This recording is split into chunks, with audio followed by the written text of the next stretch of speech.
going on, guys? How's your guys' day going? I hope you're having a good day. I'm having an okay day. Thank you for asking. Just getting started. You can see the sun coming up. Today's going to be a little bit short. Not too long, not too short. Just right. I've been trying to be more authentic. Even more authentic than I already try to be. And I feel as though that needs to start happening with the length of my videos too. Where if I have things to say and the video goes for 30, 40, 50 minutes, I might just do that. But if I don't, it might just have to be a 5, 10 minute video. And I guess it's really that simple. I'm so used to being what I would call a friction type thinker, which just means there has to be a thing in order for me to be fighting against or looking at or something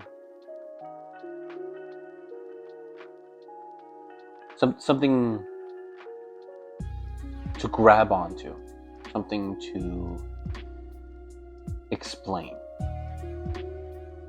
And that need was my fuel for a very long time. Where, I would see my friends struggling with things, having a hard time in life. And it would drive me to try and do everything I could to make things easier for them.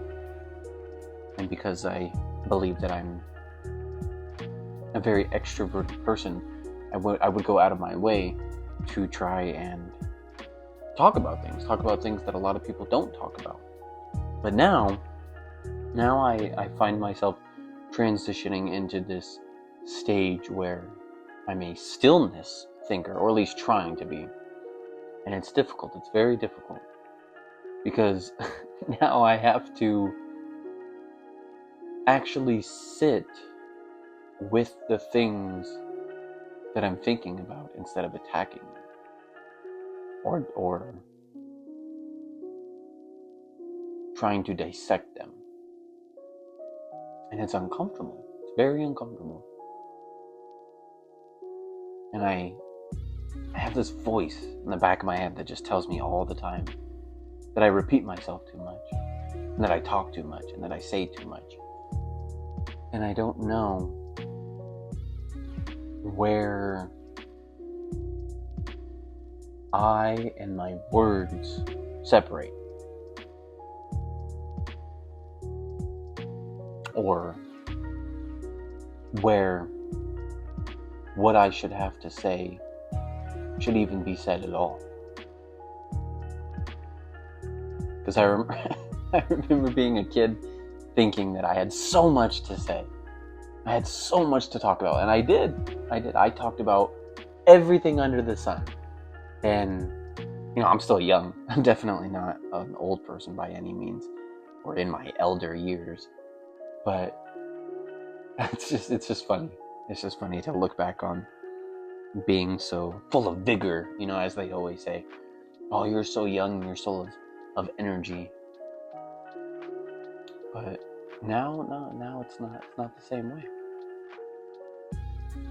And I enjoy it. It's a good thing. It's not sad by any means. But because of the fact that I used to speak so much and with such intensity, now it's like I'm like a soldier without a war, or like a shepherd without sheep, right? Like I'm kind of just sitting here. I'm just kind of dawdling, what do they say? Playing with your thumbs. What's the word? Whittling? I can't remember. I can't remember what the word is. Whatever. Even things like that bother me. Or like I'll find myself watching something or thinking about something, and now I can't even fully express the things that I feel, because I'll immediately be like, why do you even think that? Why would you even think that? Why would you even, why are, like, for example, like anger or like annoyance, right? Because I'm not a very patient person, or I'm very quick to snap, I suppose. And so now it's like I can't even do that, because I'll just immediately be like, what's your problem? Why even think that? I don't know. These are such, like, trivial things, such stupid things.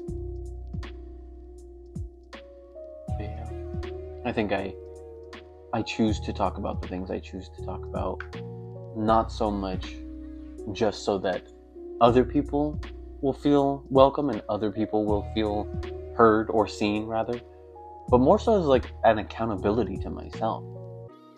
That's another thing I think I'm trying to do. I'm trying to be more honest, not just with other people, but with myself. It's very easy to lie to ourselves. I think it's easier to lie to ourselves than it is to other people. Far too often, where we wake up day to day and we become so a part of our own facade that we start to believe in it. I believe that those of us who lie often have to be the ones to believe the lie first to even tell it.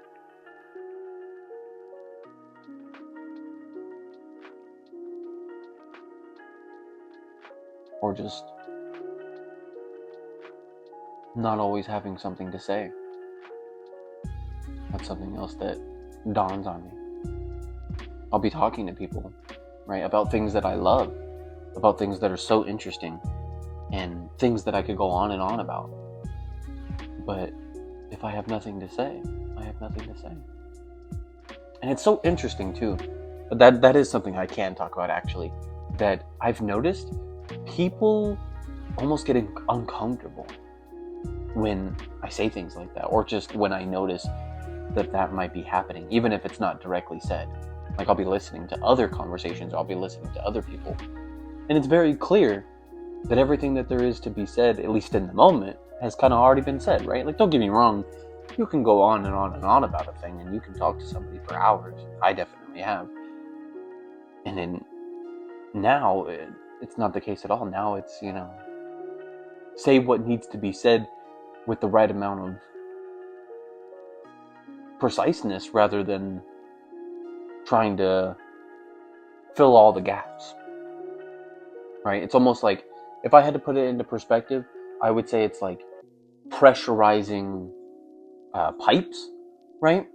Like, let's say there's a bunch of pipes, and instead of having to fix each and every single pipe, instead you fix the pipes that would stabilize the pressure for every other pipe. I hope that makes sense. Where it's, yeah, that's the best way I could put it. Where I don't want to say things for the sake of saying them. I feel like I used to do that a lot. But yeah, I think I just wanted to come on here. Hopefully there's somebody that feels the same way, feels seen. I remember what it was like to try so hard to find that urge to be understood. But now I see where being misunderstood is not so different. It's not so different from being understood. And I'm still exploring that every day. That's the beautiful part. Every day that goes on. But anyways, hope you enjoyed the video. Thank you for watching. Hope you have a good rest of your day.